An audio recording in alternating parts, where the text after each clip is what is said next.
नहमदुहु व नुसल्ली व नुसल्लिमु अला रसूलिहिल करीम अम्मा बाद फ़अऊज़ु बिल्लाहि मिनश शैतानिर रजीम बिस्मिल्लाहिर रहमानिर रहीम कुल बिफ़ज़लिल्लाहि व बिरहमतिहि फ़बिज़ालिका फ़लयफ़रहू हुवा खैरुम मिम्मा यजमऊन सदक़ल्लाहुल अज़ीम। फ़रिश्तों की सलामी देने वाली फ़ौज गाती थी, जनाबे आमिना सुनती तो ये आवाज़ आती थी। सरदस्त हुज़ूर नबी करीम सल्लल्लाहु अलैहि व आलिहि वसल्लम की तशरीफ़ आवरी वाला प्यारा महीना रबीउल अव्वल शरीफ, उस हवाले से एक दो बातें अर्ज़ करनी हैं कि जब हुज़ूर नबी करीम सल्लल्लाहु अलैहि वसल्लम की विलादत वाला ख़ास दिन आए और ख़ास दिन में फिर वो लम्हात, वो औक़ात, वो लम्हे, मुबारक लम्हे जिनमें हुज़ूर नबी करीम सल्लल्लाहु अलैहि वसल्लम ने इस दुनिया के अंदर क़दूम मेमनत नवास से कदमरंजा फरमाया, तो उस वक़्त जैसा कि रिवायात में आता है, सैयदना हज़रत उस्मान बिन अबिल आस रज़ियल्लाहु ताला अन्हो,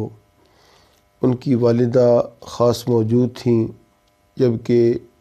विलादत बासआदत के ख़ास लम्हात थे। तो सैयदा आमिना भी ये रिवायत फरमाती हैं कि जब ख़ास वो लम्हात आते हैं, आका तशरीफ़ लाते हैं, तो मैंने देखा रअयतुल मलाइकता अफ़वाजन दज्जतिल मलाइकतु बित्तस्बीह व तहलील व तकबीर, कि जब आका अलैहिस्सलाम की तशरीफ़ आवरी के लम्हे मुबारक शुरू हुए, आप तशरीफ़ लाए, कदमरंजा फरमाया, तो फ़रिश्तों की फ़ौज देखी जो एक डिसिप्लिन और एक नज़्म व नस्क के तहत खड़ी है, और वो ऐसे में क्या कहती है जैसे एक बड़ा मुबारक और कोई वीआईपी बंदा, कोई शख्सियत हमारे यहाँ मुल्क में आती है तो उसको सलामी दी जाती है तोपों के साथ, 21 तोपों के साथ, किसी को कितनी तोपों के साथ। ऐसे में फ़रिश्ते तस्बीह व तहलील का विर्द शुरू कर देते हैं। तो मैं समझता हूँ जब हुज़ूर नबी करीम सल्लल्लाहु अलैहि वसल्लम की विलादत वाला ख़ास वो दिन हमें देखना नसीब हो, तो उन लम्हात में हम, जैसा कि मैंने शुरू में शेर पढ़ा, फ़रिश्तों की सलामी देने वाली फ़ौज गाती थी, जनाबे आमिना सुनती तो ये आवाज़ आती थी।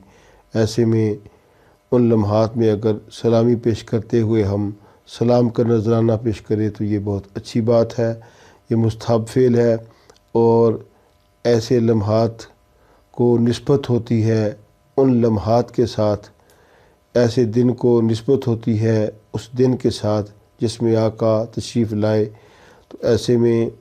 ये काम करके हम सआदत भी हासिल कर सकते हैं और बरकत भी हासिल कर सकते हैं,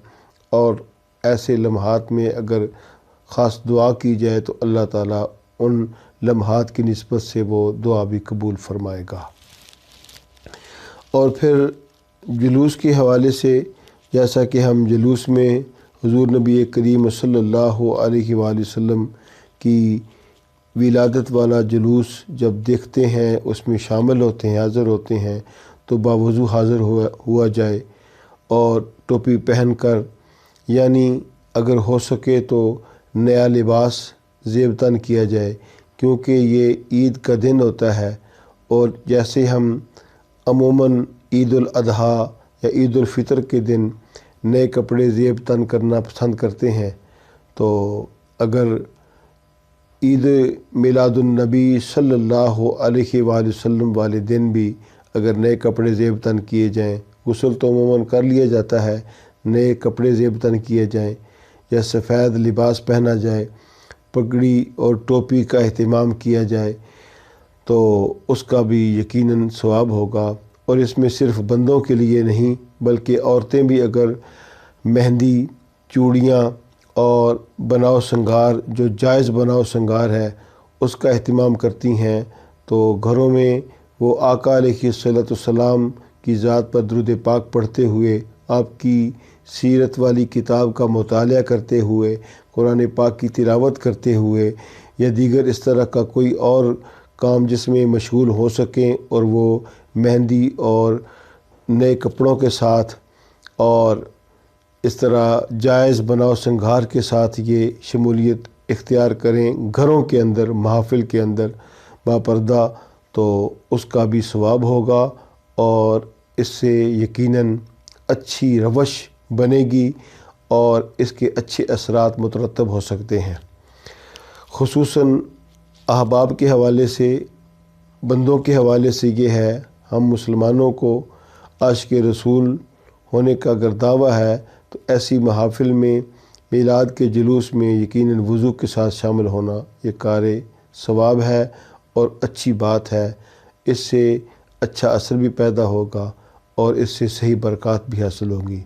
اور اصل بات یہی ہے کہ حضور نبی کریم صلی اللہ علیہ وآلہ وسلم کی میلاد کی محفل ہو یا میلاد کا جلوس ہو، اس میں جتنی محبت اور توجہ کے ساتھ شامل ہوا جائے اس کا زیادہ فائدہ ہوتا ہے، کیونکہ ہمارا ایمان یہ ہے کہ آقا علیہ الصلوۃ والسلام ہمارے افعال سے، ہمارے اقوال سے، ہمارے احوال سے واقف ہیں۔ اور سیدنا ابن حجر عسقلانی رحمۃ اللہ علیہ نے فتح الباری شریف کے اندر یہ بات واضح کر دی کہ ہر دن ہر رات آقا علیہ الصلوۃ والسلام، ہر گھڑی ہر آن آقا علیہ الصلوۃ والسلام اپنے امتیوں کے اعمال سے واقف ہیں، احوال سے واقف ہیں، نیات سے واقف ہیں۔ تو جو جتنی محبتوں کے ساتھ درود پاک پڑھتا ہوا یہ میلاد کے جلوس میں حاضر ہوگا، اس کا زیادہ اس کو فائدہ ہوگا اور اس کے صحیح اثرات مترتب ہوں گے۔ اور ساتھ اس کے جتنی محبت ہو، خلوص کے ساتھ جتنا شامل ہو سکے وہ شامل ہوں۔ اس کو ایک میلے کی شکل میں یا اس کو وقت پاس کرنے کی شکل میں یا اس کو ایک کسی کو منہ دکھانے کی شکل میں شامل ہونا، اس کا کوئی فائدہ نہیں ہے۔ محبتوں کے ساتھ اور الفتوں کے ساتھ اور خلوص کے ساتھ شامل ہونا اس کا فائدہ ہے۔ اللہ تعالیٰ سے دعا کریں، اللہ تعالیٰ ہمیں یہ دن دیکھنا نصیب فرمائے۔ مہینہ تو عطا فرمایا ہے، مہینے کے ساتھ ساتھ وہ دن بھی نصیب فرمائے، وہ لمحات بھی نصیب فرمائے۔ ایسے میں اللہ تعالیٰ کی توفیق سے چند سالوں سے یہ سلسلہ جاری ہے ہماری طرف سے کہ ہم خاص ولادت والے لمحات میں مسجد کے اندر درود و سلام کا نذرانہ پیش کرتے ہیں۔ کچھ احباب شامل ہو جاتے ہیں اور اپنی حاضری لگواتے ہیں۔ اللہ تعالیٰ سے دعا ہے اللہ تعالیٰ ہم سب مسلمانوں کو محبتوں کے ساتھ شرکت کی توفیق عطا فرمائے۔ وما علینا الا البلاغ۔